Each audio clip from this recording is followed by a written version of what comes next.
My wife sold my property behind my back. When I found out, I went completely insane, but not in the way you might think.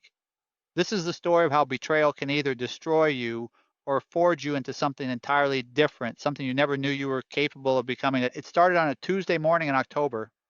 I remember because the leaves were just beginning to turn and Sarah had made her famous pumpkin spice pancakes, the ones that always reminded me why I fell in love with her 15 years ago. The morning light filtered through our kitchen windows, casting golden rectangles across the hardwood floor of our suburban home. Everything felt normal, peaceful even. I was reading the financial section of the newspaper while Sarah hummed softly as she cleaned the dishes, her blonde hair catching the sunlight in a way that still made my chest tighten with affection. David, she said, not turning around from the sink. I need to tell you something. The tone in her voice made me look up from the stock reports. There was something different about it, a careful quality, like someone testing the temperature of water before diving in. Sarah had many voices, her sleepy morning voice, her excited voice when she discovered a new restaurant, her frustrated voice during traffic jams. But this was new. This was the voice of someone who had been rehearsing words in their head. What is it, honey? I folded the newspaper and gave her my full attention. After 15 years of marriage, you learn to read these moments. Sarah wasn't one for drama or grand announcements. She was practical, methodical. If she needed to tell me something with that particular tone, it was important. And she turned around, dish towel still in her hands, and I saw something in her green eyes that I'd never seen before. Not quite guilt, not quite fear, but something adjacent to both. I sold the lake house. The words hung in the air between us like smoke. I heard them, processed them individually. I sold the lake house, but they wouldn't arrange themselves into anything that made sense. The lake house wasn't just property to me. It was the culmination of 20 years of dreaming, 5 years of saving, and 3 years of weekends spent renovating every board, every nail, every window frame with my own hands. What do you mean you sold it? My voice came out steady, though something cold was spreading through my chest. Sarah twisted the dish towel in her hands. The realtor called yesterday with an offer. It was really good, David. More than we ever expected to get for it, and with the market being so uncertain, I thought, you thought what? I stood up so quickly my chair scraped against the floors. You thought you'd sell our lake house without discussing it with me? It's in my name, she said quietly. Technically, it's my property. Technically. That word hit me like a physical blow. Yes, technically the deed was in Sarah's name. We'd done it that way because her credit score had been better when we bought it 3 years ago, and it was a practical decision, nothing more. The lake house was ours, and our dream, our project, our future retirement home where we'd planned to grow old together, watching sunsets over the water. Sarah, we built that place together. Every weekend for 3 years, we drove up there. You helped me install the kitchen cabinets. You picked out every paint color, every light fixture. How was it suddenly just your property? She looked down at the dish towel, her knuckles white from gripping it. I know, and I'm sorry. But David, we need the money. The medical bills for mom's cancer treatment are drowning us. The mortgage on this house is already stretching us thin, and now, with the economy the way it is, your job at the architectural firm isn't as secure as it used to be. I felt like I was falling, but my feet were still on the ground. My job is fine. We could have figured something out. We always do. When? Her voice rose slightly, the first crack in her careful composure. When were we going to figure it out? After we lose this house, too? After we declare bankruptcy? David, I've been handling our finances for months while you've been working overtime on the Henderson project. You don't see the bills I see. You don't know how close to the edge we really are. The Henderson project. My biggest architectural commission to date. A custom home for a tech executive that would establish my reputation and potentially lead to more high-end residential work. I've been pouring every spare moment into it, working late nights and weekends to make it perfect. I thought I was securing our future. Apparently, I'd been missing the present completely. So you decided to sell our dream without telling me. It wasn't a question.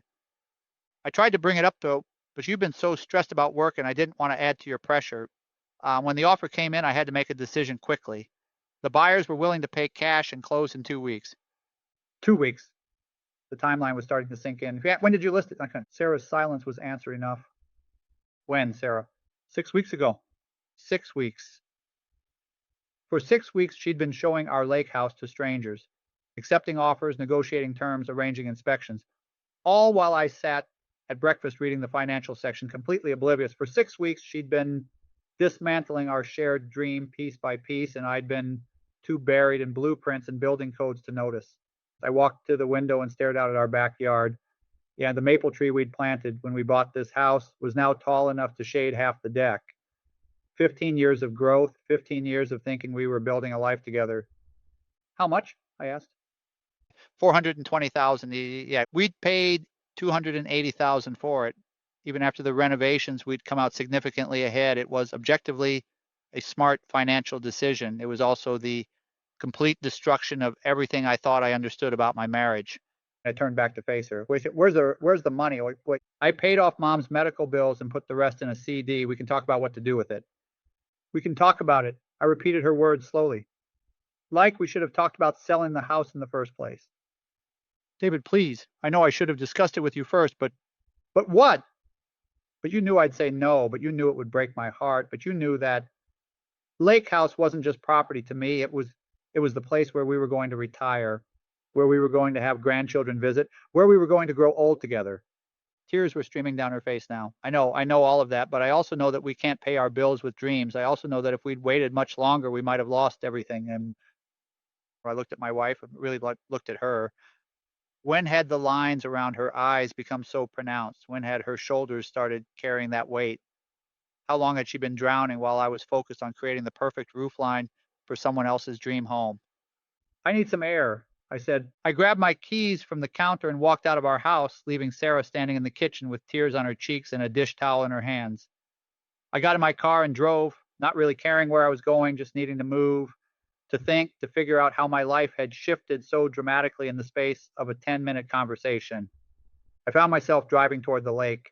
It was a 2-hour drive from our suburban home, but I'd made the trip so many times I could do it in my sleep. Every mile marker was familiar. Every curve in the road held memories of conversations Sarah and I had shared on our way up for weekend work sessions. We'd talked about everything during those drives: work stress, future plans, silly things we'd seen on TV, dreams we had for the lake house. And apparently we hadn't talked about the one thing that mattered most: how we were actually doing. When I arrived at the lake house, there was a sold sticker plastered across the realtor's sign in our front yard. Our front yard, the yard where I'd planted native wildflowers and built a stone fire pit, the yard where Sarah and I had sat countless evenings planning which trees to trim and where to put the vegetable garden we'd never gotten around to starting. And I parked in what used to be our driveway and sat in the car staring at the house. Yeah, it looked exactly the same as it had 2 weeks ago when I'd last been here to install new gutters. The cedar siding had weathered to a beautiful silver gray. The wraparound porch still held the rocking chairs we'd bought at a local antique shop. The windows still reflected the late afternoon sun off the lake beyond, but it wasn't ours anymore. I got out of the car and walked around the property. The new owners hadn't taken possession yet, so everything was still as we'd left it. I found the spare key in its hiding place under the loose board on the porch and let myself in. The inside of the house was a museum of our shared labor. The kitchen island I'd built from reclaimed barnwood. The built-in bookshelves where Sarah had already started collecting novels she wanted to read in retirement, the stone fireplace we'd constructed together, stone by stone, arguing good-naturedly about the best way to achieve a natural look. I sat down in the living room and tried to process what I was feeling. Betrayal, certainly. Anger, yes. But underneath those obvious emotions was something more complex and harder to name. It felt like grief, but not just for the loss of the house. It was grief for the marriage I thought I had, the partnership I believed we'd built, the trust that had apparently been more fragile than I'd realized. My phone buzzed. A text from Sarah. I'm sorry. Please come home so we can talk. I stared at the message for a long time before typing back, I need time to think. I spent the night at the lake house. I walked through every room, remembering the work we'd done, the plans we'd made, the future we'd imagined. I sat on the porch in the darkness, listening to the water lap against the dock I'd built with my father-in-law the summer before his stroke. I tried to understand how someone I'd loved and trusted for 15 years could make such a massive decision without including me. By morning, I still didn't have answers, but I had clarity about one thing. I couldn't go back to pretending everything was normal. Sarah had made a unilateral decision that fundamentally changed our life together. The question was, what was I going to do about it? I drove home Tuesday morning to find Sarah waiting in the kitchen with coffee and red-rimmed eyes. She'd clearly spent the night crying, and despite my anger, my first instinct was to comfort her. 15 years of loving someone doesn't disappear overnight, even when they betrayed your trust. David, she began, but I held up my hand. Yeah, before you say anything else, I need you to understand something. This isn't just about the money, and it's not just about the house.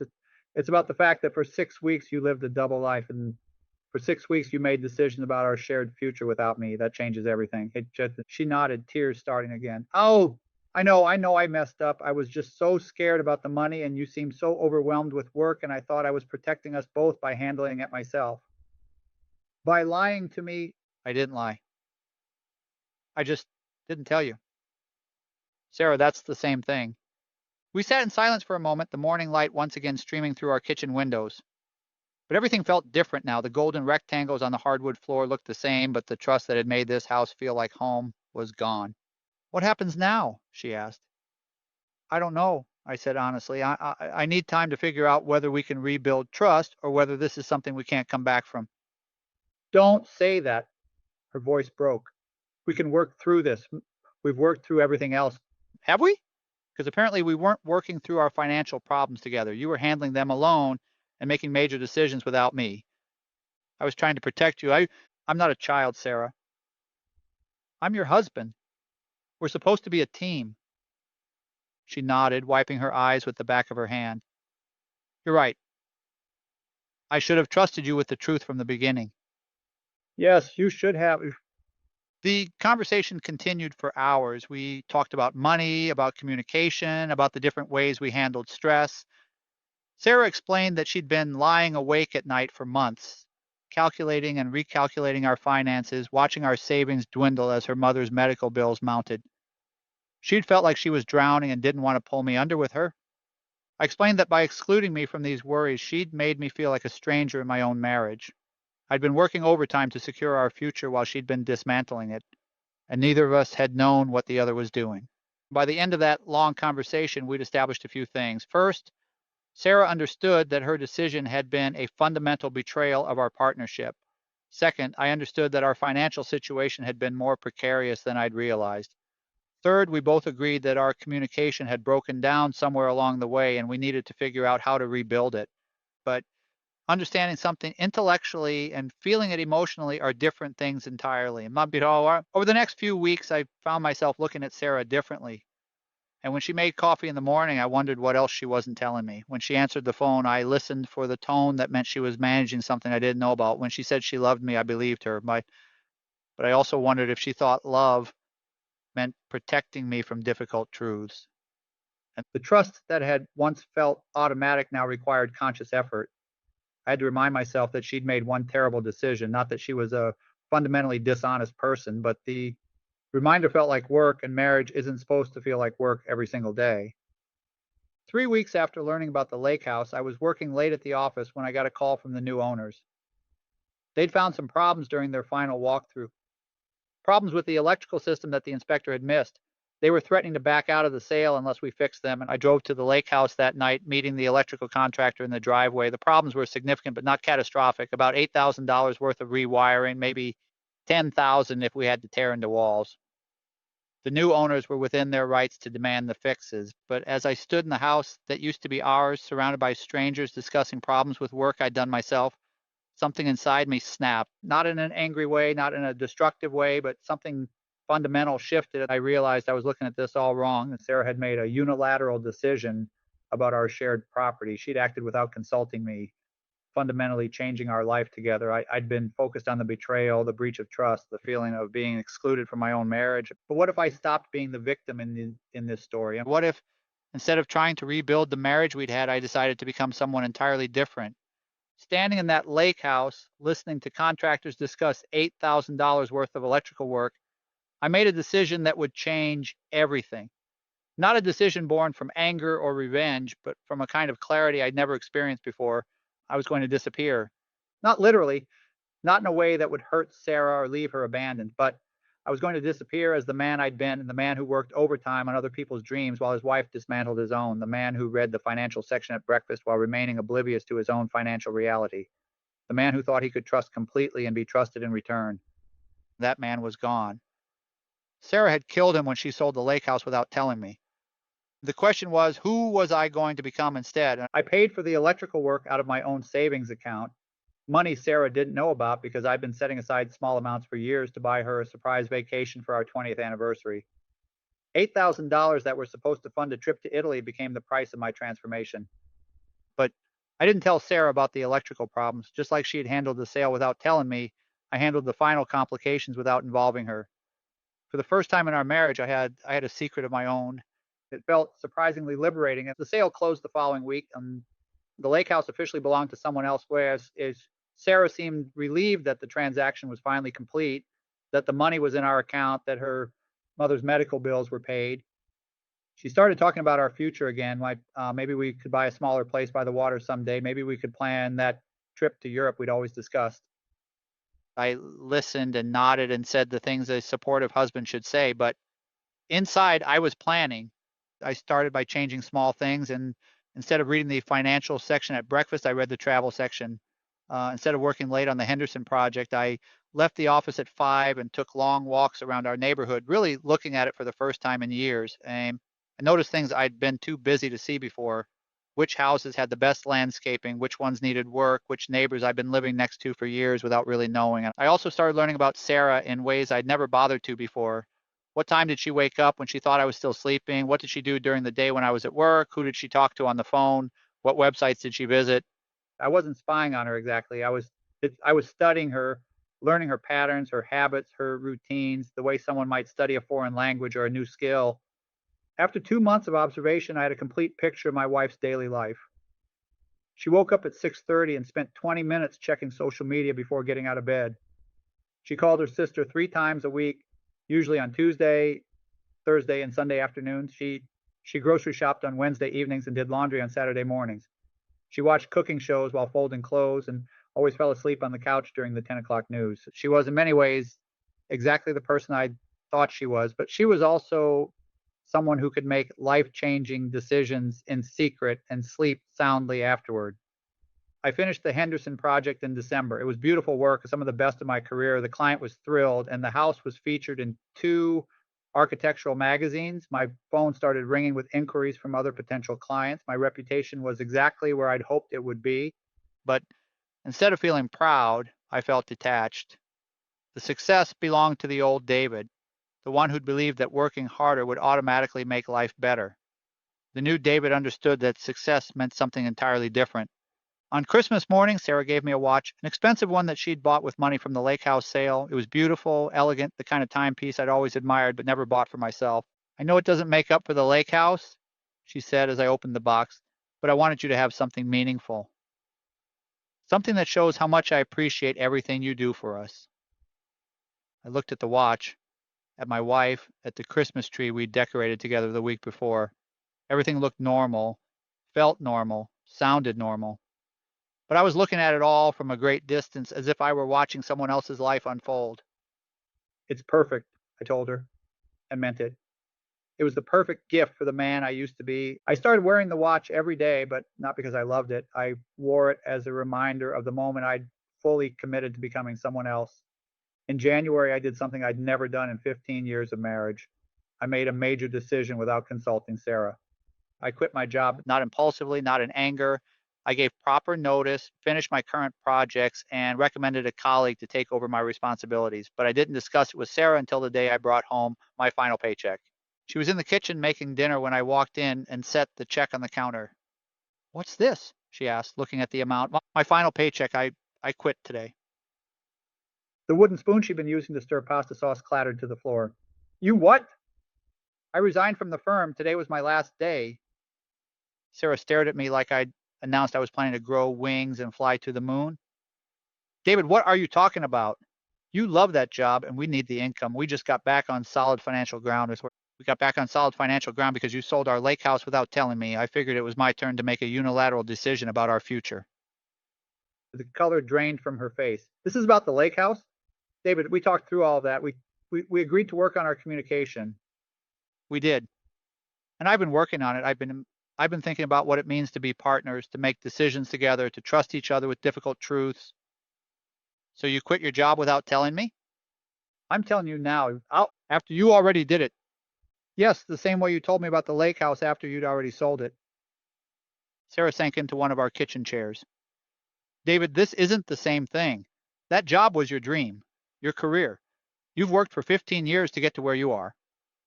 And the lake house was our dream, our future. We worked for 3 years to build it into something perfect.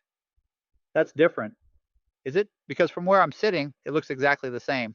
You made a decision that you thought was best for us without including me in the process. I've done the same thing. But what are we going to do for money? I have a plan. What kind of plan? I'm starting my own architectural practice, residential design, custom homes, renovations, the kind of work I've always wanted to do but never had time for because I was too busy making other people's firms successful. Sarah looked at me like she was seeing a stranger. When did you decide this? I've been thinking about it since October. Since the lake house. Since I realized that the life I thought we were building together might not be the life you actually wanted. Dad, that's not fair, isn't it? You sold our retirement dream because you were worried about money. I quit my job because I realized I don't want to spend the next 20 years building someone else's dreams while ignoring my own. We sat in silence for a long moment. The pasta sauce was starting to burn on the stove, but neither of us moved to turn off the heat. Are you leaving me? Sarah asked quietly. The question surprised me. I don't know. You don't know? I know I love you. I know I've loved you for 15 years, but I also know that the marriage we had was built on assumptions that turned out to be wrong. You assumed I was too fragile to handle financial stress. I assumed you were too honest to make major decisions behind my back. We were both wrong. So, what happens now? Now we figure out whether we can build something new or whether the old version was the only version that could work. Sarah stood up and turned off the burner under the sauce. The smell of burning tomatoes filled the kitchen. I can't believe you quit your job without talking to me. I can't believe you sold our lake house without talking to me. That was different. Why? Because she started to answer, then stopped because I was scared. And you think I'm not?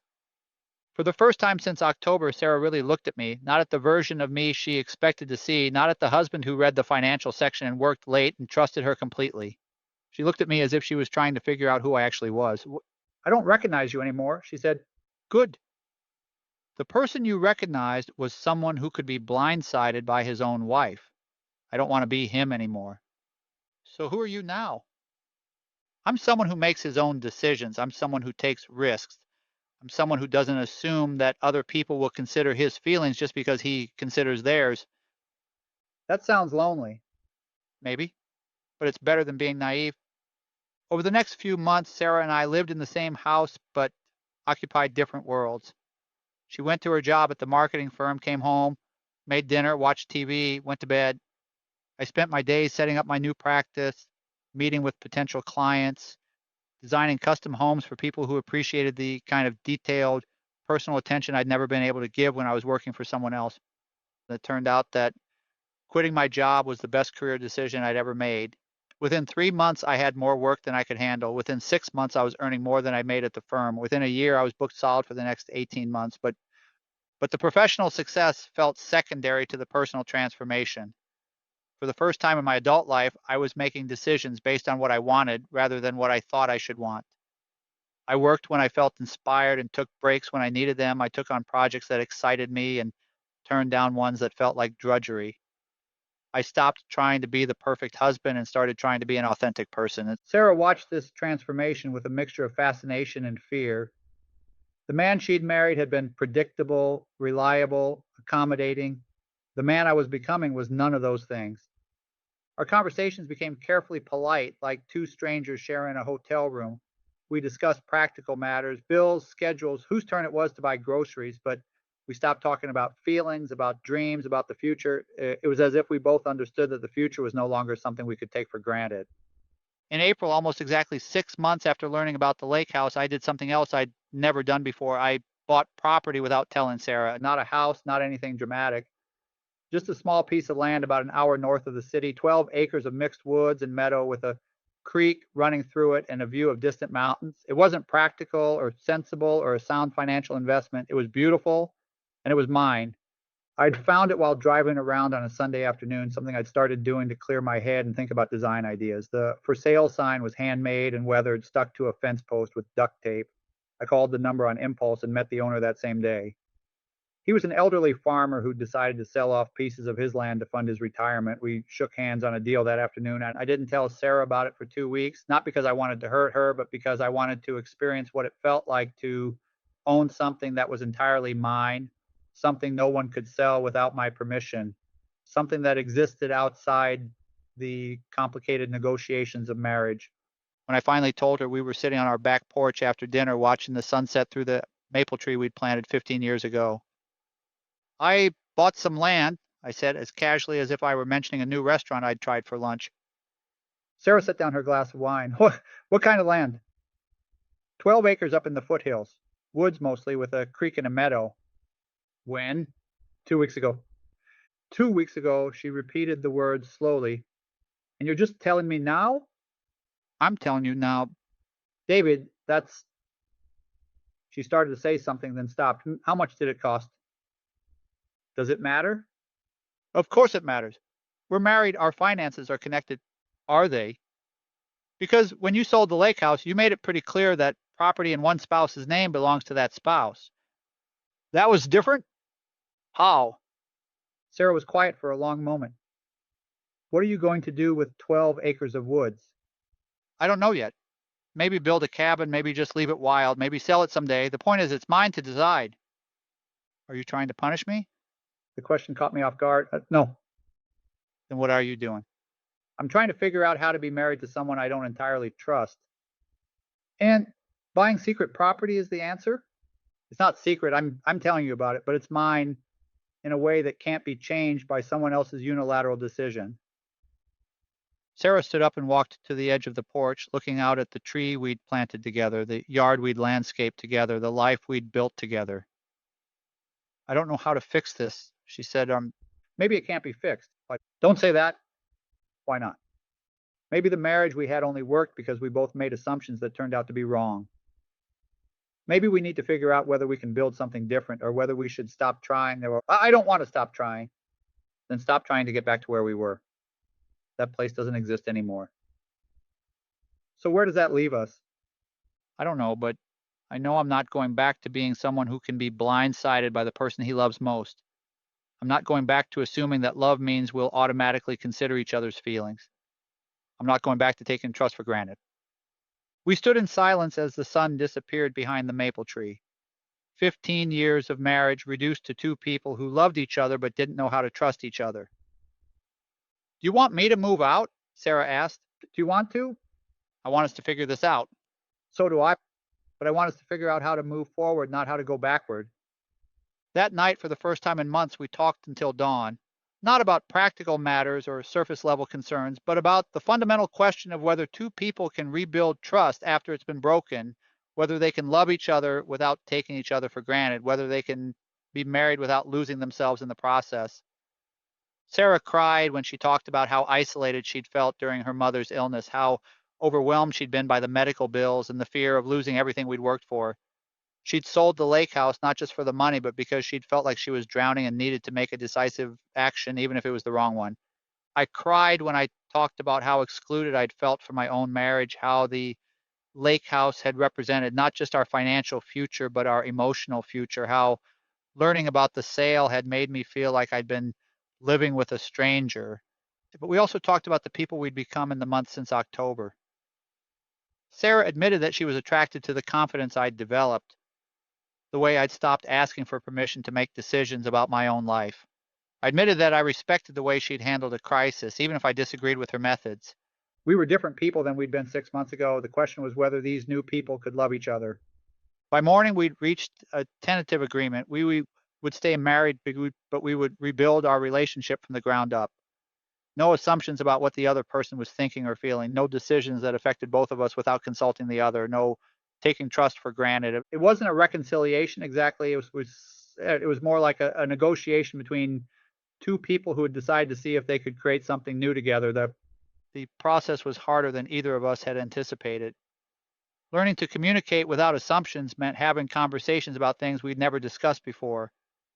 What did Sarah actually think about my career? What did I actually think about her relationship with her mother? What did we each want from the next 10 years of our lives. Some of the answers were surprising. Sarah had always resented how much I worked, but she'd never said anything because she thought I loved my job more than I loved spending time with her. I'd always felt excluded from her family relationships, but I never said anything because I thought she needed space to be herself outside our marriage. Other answers were difficult to hear. Sarah admitted that she sometimes felt more like my assistant than my partner, managing the practical details of our life while I focused on work.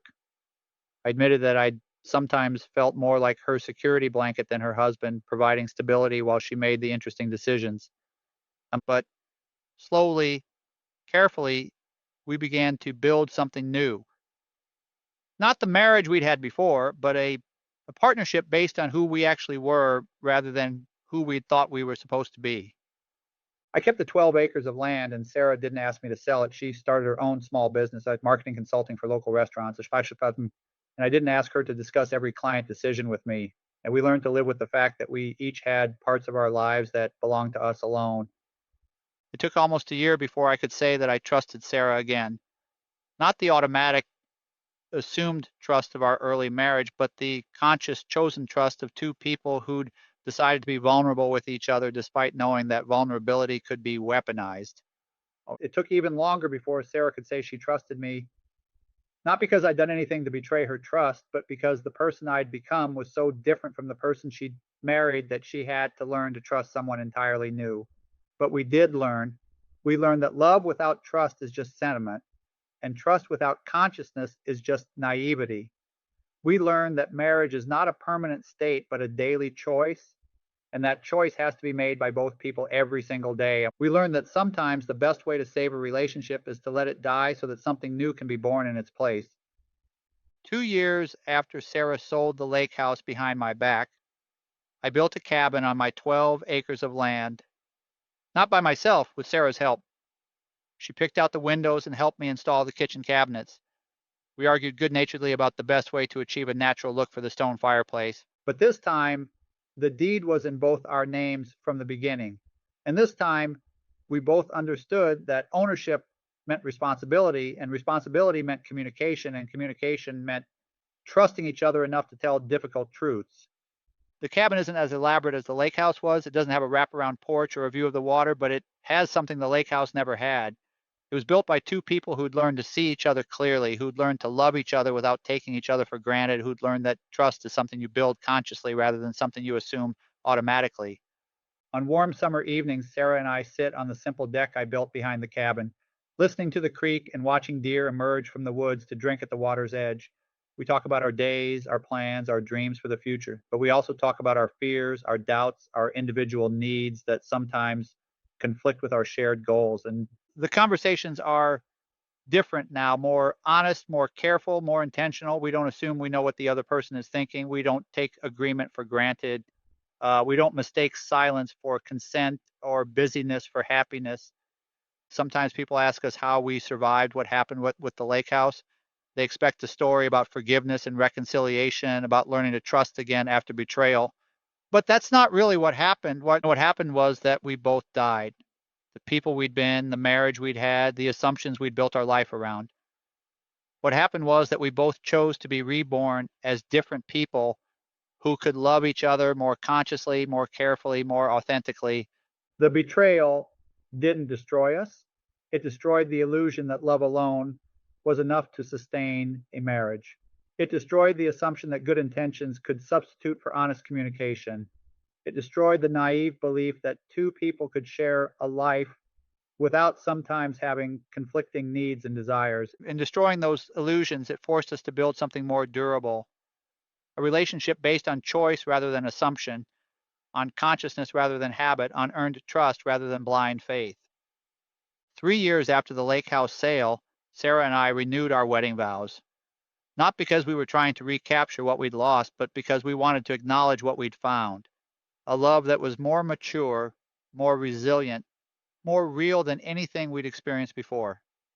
We held the ceremony at the cabin with just our immediate families present. Instead of traditional vows about loving each other for better or worse, in sickness and health, we wrote our own promises. We promised to tell each other difficult truths.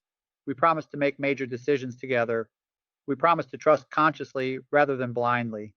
We promised to love each other as the people we actually were, not as the people we wish the other would be. But the most important promise we made was to ourselves. We promised to never again mistake silence for peace, busyness for connection, or good intentions for actual communication. The cabin became our retreat, the place we went when we needed to remember who we'd chosen to become. But our real home remained the suburban house with the maple tree in the backyard, the house where we learned that love is not a feeling but a practice, not a destination but a daily choice, not a guarantee but a hope that requires constant tending. I still wear the watch Sarah gave me that Christmas morning, but now it reminds me of something different, not of the man I used to be, but of the moment I chose to become someone new. Every time I check the time, I remember that we have this moment, this choice, this opportunity to love each other consciously or unconsciously, to trust earned or assumed, to be present or absent in our own lives. My architectural practice thrived partly because I'd learned to design buildings the way I'd learned to rebuild my marriage, with attention to both beauty and function, with respect for both individual needs and shared spaces, with the understanding that the most important structures are often invisible, the frameworks of trust and communication that hold everything else together. I specialize in renovation projects, helping people transform houses that no longer worked for their lives into homes that reflected who they'd become rather than who they used to be. It was work that felt meaningful in a way my old job never had because I understood viscerally what it meant to take something broken and rebuild it into something stronger. Sarah's consulting business grew as well. She helped restaurants tell their stories more authentically, market themselves more honestly, connect with customers who appreciated them for who they actually were rather than who they pretended to be. Her work, like mine, was really about authenticity, about the courage to be seen clearly and the skill to communicate truthfully. We became better at our work because we'd become better at our marriage, and we became better at our marriage because we'd learned the hard lesson that love without consciousness is just sentiment, and sentiment doesn't survive the inevitable challenges of building a life with another person. But the most profound change wasn't in our work or our communication or even our trust. The most profound change was in how we understood ourselves. I'd spent the first 15 years of our marriage trying to be the husband I thought Sarah wanted, the employee my firm needed, the man I thought I was supposed to be. After the lake house, I started trying to be the person I actually was, flawed, sometimes difficult, sometimes selfish, but real. Sarah went through a similar transformation. She'd spent years trying to be the perfect wife, the dutiful daughter, the woman who could handle anything without complaint. After the fallout from her unilateral decision, she started trying to be the person she actually was, strong but not invulnerable, capable but not responsible for everything, loving but not self-sacrificing to the point of invisibility. It turned out that these real people, imperfect, complicated, sometimes contradictory, however, could love each other much more sustainably than the idealized versions we'd been trying to be. 4 years after the lake house, we had our first real fight since the rebuilding began. Not the careful, controlled conflicts we'd navigated during our reconstruction phase, but a genuine, heated argument about something that mattered to both of us. I wanted to take on a major project that would require 6 months of intensive work and frequent travel. Sarah wanted us to start trying to have a baby, something we'd been discussing for months. The timing was terrible. I said I couldn't do both things well, and she couldn't wait indefinitely. And in the old days, one of us would have deferred to the other. I would have taken the project and assumed Sarah would understand, or Sarah would have postponed the baby conversation and assumed I'd be more available later. We would have made unilateral decisions based on our own priorities and hoped the other person would adapt. But we'd learned better. We fought honestly, passionately, without holding back our real feelings. We said things that hurt. We acknowledged that we wanted different things and that love didn't automatically resolve conflicting needs. The fight lasted 3 days. We barely spoke to each other, both of us trying to figure out whether this was a problem we could solve together or an incompatibility that would require one of us to sacrifice something fundamental. On the fourth day, Sarah came to me with a proposal. What if I took the project, but we started trying to conceive before I began the intensive work phase? What if we approached both goals strategically rather than assuming they had to be mutually exclusive? It wasn't a perfect solution. I would be traveling during her first trimester if she got pregnant quickly. She might not get pregnant quickly, which would mean delaying our family plans even further. But it was a solution that honored both of our priorities rather than requiring one of us to disappear. More importantly, it was a solution we'd reached through honest conflict rather than silent accommodation. We'd fought our way to a compromise that neither of us loved, but both of us could live with. And in doing so, we'd proven to ourselves that we could navigate serious disagreement without destroying what we'd rebuilt. Sarah got pregnant on the second month of trying, just as I was entering the intensive phase of the project. I was traveling 3 days a week, working 12-hour days when I was home, completely absorbed in designing a complex mixed-use development that would establish my firm as a major player in urban planning. In the old days, this situation would have been a disaster. Sarah would have handled the early pregnancy symptoms alone while resenting my absence. I would have missed important appointments and milestones while assuming she understood that work had to come first sometimes. And we would have grown distant and resentful without talking about it. But we'd learned how to be married to each other. Sarah told me when she needed more support, and I figured out how to provide it without deriving my entire project. I told her when the work pressure was overwhelming, and she figured out how to be understanding without disappearing entirely. We had difficult conversations about what would happen after the baby was born, about how to balance career ambitions with family responsibilities, about how to maintain our individual identities while becoming parents together. We didn't assume we'd figure it out naturally. We planned for it consciously. Our daughter was born on a Tuesday in March, exactly 5 years after Sarah had told me about selling the lake house. I was holding Sarah's hand during labor when I realized the symmetry of the dates, that our family was beginning on the anniversary of our marriage's death and rebirth. Emma came into the world screaming, red-faced, utterly herself from the first moment. As I watched Sarah hold our daughter, I understood something I'd never grasped before. Love is not a finite resource. Learning to love Sarah more consciously, more carefully, more authentically hadn't used up my capacity for love. It had expanded it. The early months of parenthood tested everything we'd learned about communication, trust, and shared responsibility. Sleep deprivation made us irritable. Career pressures didn't disappear just because we had a baby. Its extended family had opinions about how we should handle everything from feeding schedules to childcare arrangements. But we navigated it all with the tools we'd developed during our rebuilding years. When Sarah felt overwhelmed by the physical demands of breastfeeding, she told me directly instead of hoping I'd notice. When I felt excluded from the intimate bond between mother and baby, I talked about it instead of working longer hours to avoid the feelings. We made mistakes, of course. We had moments of falling back into old patterns, moments of assuming rather than asking, moments of silence when honesty would have served us better. But we learned to recognize these moments and correct course before they became entrenched habits. Emma thrived in the environment we'd created, not perfect, but honest. She grew up seeing her parents disagree respectfully, make decisions together, apologize when they were wrong, and choose each other consciously every single day. And by her first birthday, our family had established rhythms that worked for all three of us. I'd structured my practice to allow for more time at home without sacrificing professional growth.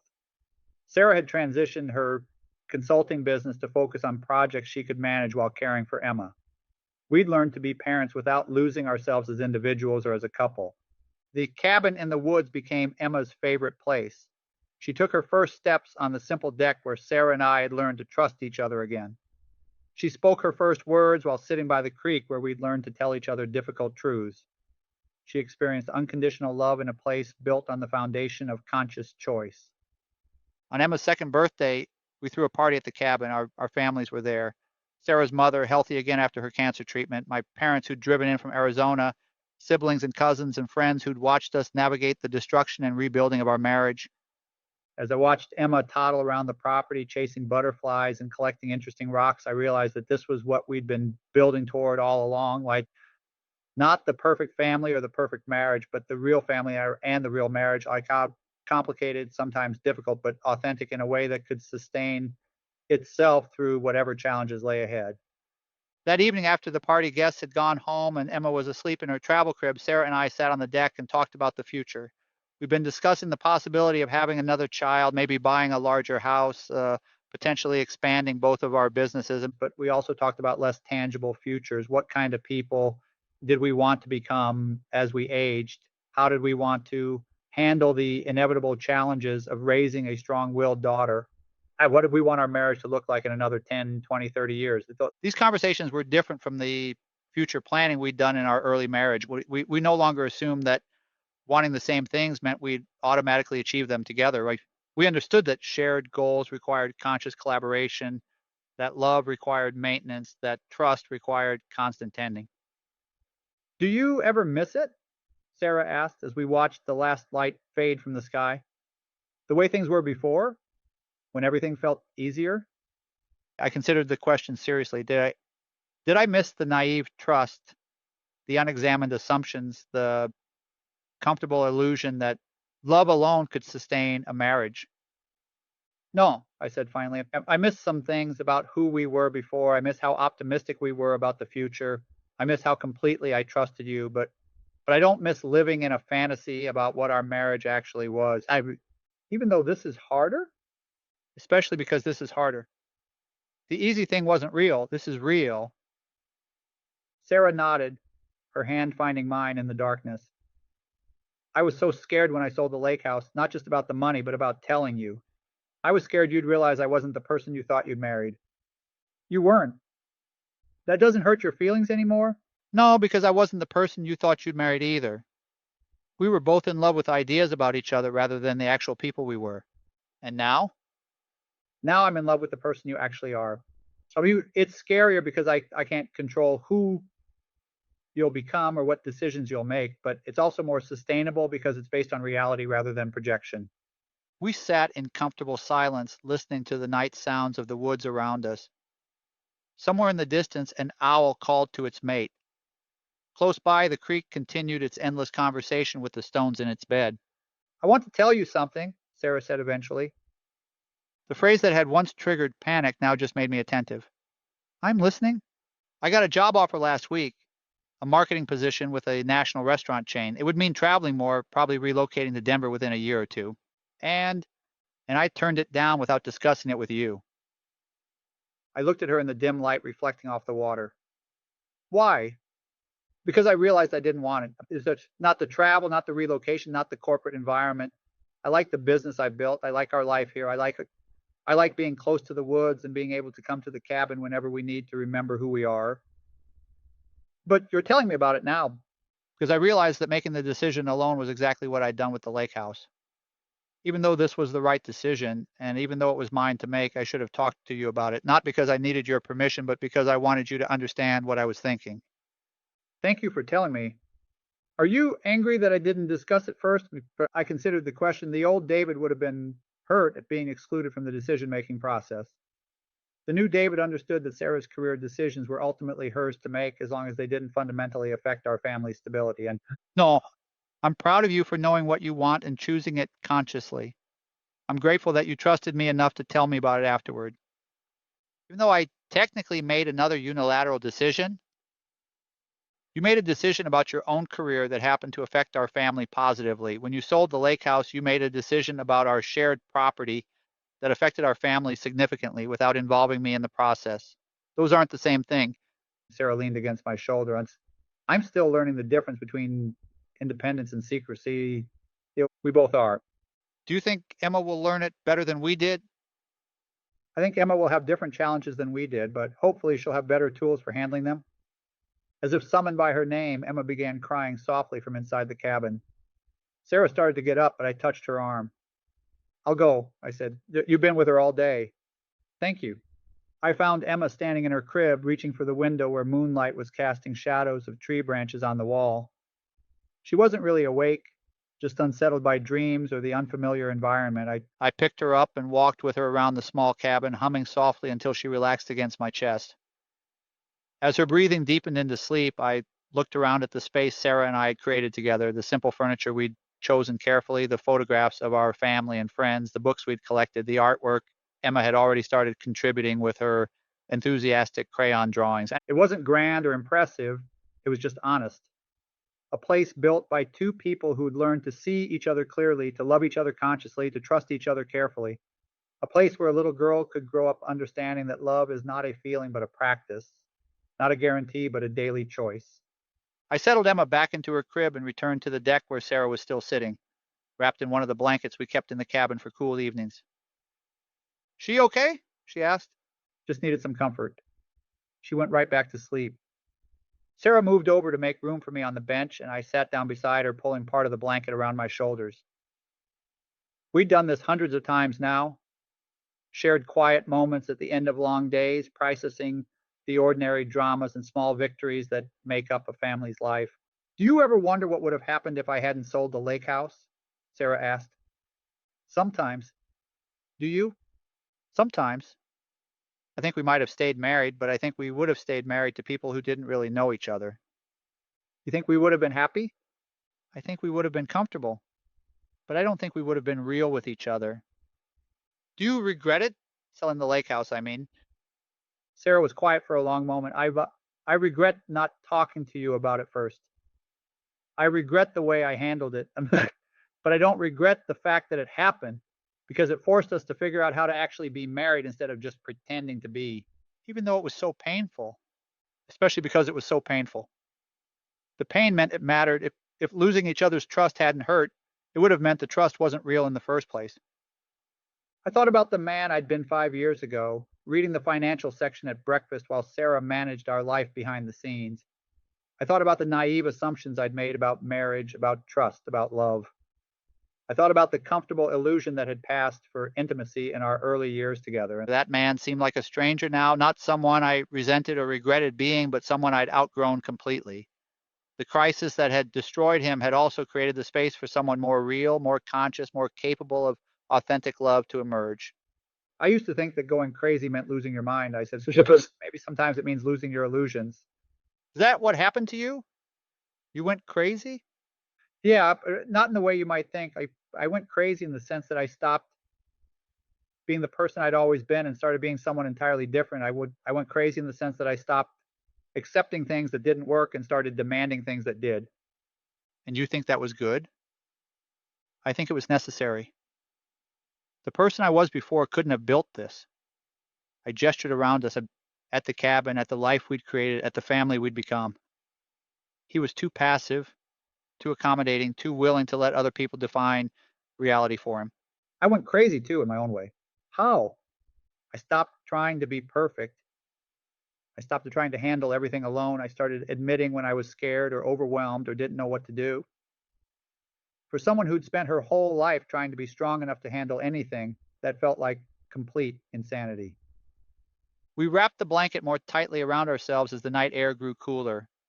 In a few hours, Emma would wake up ready to explore the woods again. We'd make breakfast together, pack up our things, and drive back to our regular life in the suburban house with the maple tree in the backyard. But this moment, this quiet conversation in the darkness, this honest reflection on how far we'd traveled together, this was the real reward for all the difficult work we'd done. Not the absence of problems, but the presence of tools for handling whatever problems might arise. What do you think the next 5 years will bring? Sarah asked. I don't know, and I'm okay with not knowing as long as we face whatever comes together. Together, but as individuals. Together because we're individuals who choose each other consciously rather than individuals who've disappeared into a couple. Sarah smiled in the darkness. I love that we can say things like that now without it feeling threatening. I love that we've learned the difference between intimacy and enmeshment, between love and codependence, between trust and naivety. I love that Emma will grow up seeing what conscious love looks like. I love that we didn't settle for comfortable lies, even though the truth was so much harder, especially because the truth was so much harder. As we sat there wrapped in blankets and honesty, I realized that this was the story I'd been trying to tell from the beginning. Not the story of betrayal and revenge, not the story of forgiveness and reconciliation, but the story of two people who learned to love each other more deeply by first learning to see each other more clearly. The story of how sometimes the best way to save a marriage is to let it die so something more authentic can be born in its place. The story of how going crazy, in the sense of abandoning old patterns that no longer serve you, how it can be the sanest thing you ever do. The story of how my wife sold my property behind my back, I went crazy, and we both became more real, more conscious, more capable of sustainable love than we'd ever been before. In the end, that's what saved us. Not the ability to forgive and forget, but the willingness to remember and rebuild. Not the desire to return to innocence, but the courage to embrace experience. Not the hope that love would be enough, but the understanding that love is only the beginning. The foundation upon which trust, communication, respect, and conscious choice must be built day by day, year by year, choice by choice. The lake house was gone, sold to strangers who would never know the dreams Sarah and I had invested in every board and nail. But the cabin remained, built on land that belonged to both of us, created by two people who had learned to belong to themselves first and each other second. And Emma slept peacefully in her crib, breathing the mountain air of a place built on truth rather than illusion, surrounded by the quiet sounds of a love that had been tested and proven real. So that's the story of how my wife sold my property behind my back. I went crazy, and we all lived more authentically ever after.